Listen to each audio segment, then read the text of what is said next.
तो दोस्तों आज हम विटामिन्स को डिस्कस करने वाले हैं। तो आइए विटामिन्स के बारे में जानते हैं। विटामिन शब्द का अर्थ होता है, विटामिन जो शब्द है वो दो शब्दों से मिलकर बना है, विटा प्लस एमीन। विटाल का मतलब होता है जीवन के लिए आवश्यक, वे तत्व जो जीवन के लिए आवश्यक होते हैं। और एमीन का मतलब होता है एक प्रकार का रसायन। तो यह नाम कैसिमिर फंक ने 1912 में दिया था। शुरू में वैज्ञानिकों को लगा कि ये सभी पदार्थ एमिन्स होते हैं, इसलिए इन्हें विटामिन्स कहा गया। बाद में पता चला कि सभी विटामिन्स एमिन्स नहीं होते, लेकिन सभी एमिन्स विटामिन्स होते हैं। यहाँ पर ये ट्रिक याद रखने योग्य है कि सभी विटामिन्स एमिन नहीं होते, लेकिन सभी एमिन्स विटामिन होते हैं। इसलिए अंत का ई हटाकर विटामिन कह दिया गया। सरल भाषा में अगर हम समझें तो विटामिन वे कार्बनिक पोषक तत्व हैं जो शरीर को बहुत कम मात्रा में चाहिए होते हैं, लेकिन सामान्य वृद्धि अवस्था और शरीर को सही से कार्य करने के लिए अत्यंत आवश्यक होते हैं। जिस तरह से किसी मैकेनिकल चीज़ को, मशीन को चलने के लिए ग्रीस की आवश्यकता होती है, उसी तरह हमारे शरीर को चलने के लिए विटामिन्स की आवश्यकता होती है।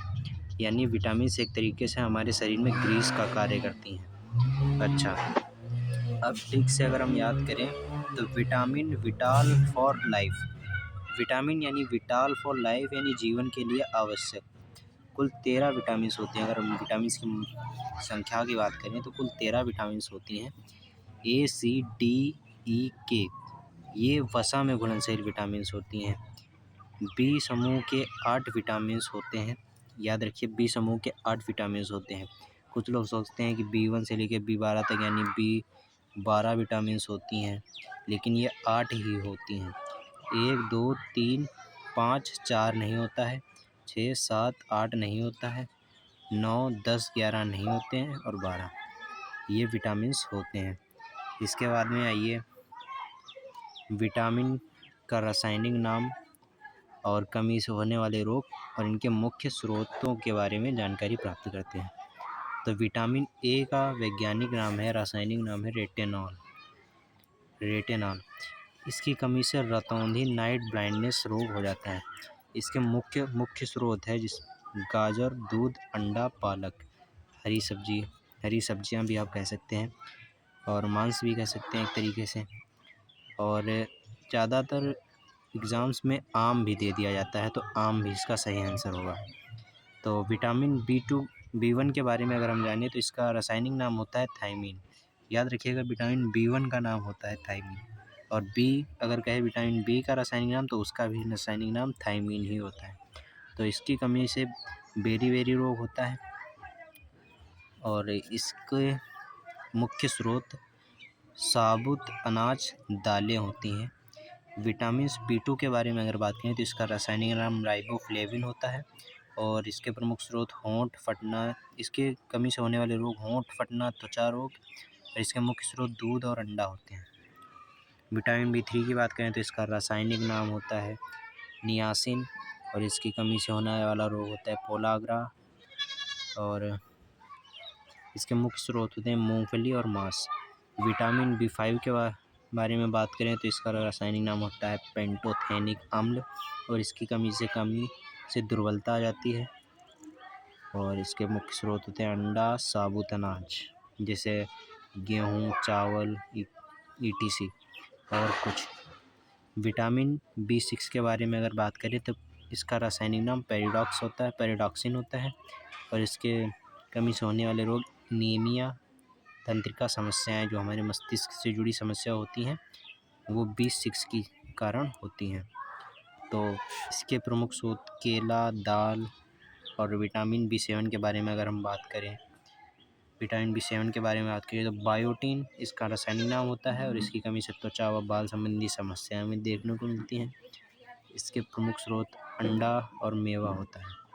विटामिन B9 के बारे में अगर हम बात करें तो इसका रासायनिक नाम फॉलिक अम्ल होता है, फॉलिक एसिड होता है, और इसकी कमी से मेगालोब्लास्टिक एनीमिया रोग होता है, और इसके प्रमुख स्रोत हरी पत्तेदार सब्जियां होती हैं। विटामिन B12 की बात करें अगर हम तो इसका रासायनिक नाम कोबालामिन होता है और इसकी कमी से परनीसियस एनीमिया रोग होता है। इसके प्रमुख स्रोत दूध, अंडा और मांस होता है। विटामिन सी की अगर हम बात करें तो इसका रासायनिक नाम कार्बोक्सिलिक अम्ल होता है और इसकी कमी से स्कर्वी रोग हो जाता है और इसके प्रमुख स्रोत आंवला, नींबू, संतरा और कुछ खट्टे फल होते हैं, खट्टे फल। विटामिन डी की बात करें तो इसका रासायनिक नाम कैल्सीफेरॉल होता है और इसकी कमी से रिकेट्स रोग हो जाता है। बच्चों में सूखा रोग होता है। ऑस्टियोपल्मेसिया वयस्कों में होता है और इसके प्रमुख स्रोत धूप, मछली, अंडा होता है। विटामिन ए की अगर हम बात करें तो इसका रासायनिक नाम टोकोफेरॉल होता है और इसकी कमी से प्रजनन व तंत्रिका संबंधी समस्याएं होती हैं। प्रजनन यानी कोई व्यक्ति बच्चा पैदा करने में सक्षम नहीं होता है, उसको वो नामर्द बना देती है। और अगर हम बात करें इसके स्रोतों की तो वनस्पतिक तेल, बादाम इसके प्रमुख स्रोत हैं, यानी इसमें ये प्रचुर मात्रा में पाई जाती है। यदि विटामिन के की बात करें तो इसका रासायनिक नाम फाइलोक्विनोन होता है और इसकी कमी से रक्त का थक्का बनना नहीं बनता है, यानी अगर हमें कोई चोट लग जाती है, हमारी उंगली कट जाती है तो इस सिचुएशन में खून निकलता ही रहता है, ये बंद ही नहीं होता है। जब खून निकलता रहेगा तो बंद नहीं होगा तो कुछ समय बाद हमारे शरीर में खून बचेगा ही नहीं, जिसके कारण हमारी मृत्यु भी हो सकती है। तो ये बहुत ही खतरनाक कमी है विटामिन्स की, इससे हमें हमारे शरीर में प्रचुर मात्रा में होना ही चाहिए। अब बात करें अगर हम तो वसा में घुलनशील विटामिन यानी फैट सोल्यूबल विटामिन्स के बारे में, तो ए, डी, ई और के विटामिन्स वसा में घुलती हैं। इसको याद रखने की एक ट्रिक याद रखना, कीड़ा, के ई डी ए, कीड़ा याद रखना, ठीक है। अब वसा जल में घुलनशील विटामिन की अगर बात करें तो बी और सी जल में घुलनशील विटामिन होती हैं। विटामिन डी शरीर में सूर्य के प्रकाश से बनता है, यानी सूर्य का प्रकाश जो हमारी त्वचा पे बनता है, गिरता है, लगता है तो त्वचा हमारी जो है वो विटामिन डी के निर्माण का कार्य करती है। विटामिन सी आयरन के अवशोषण में मदद करता है।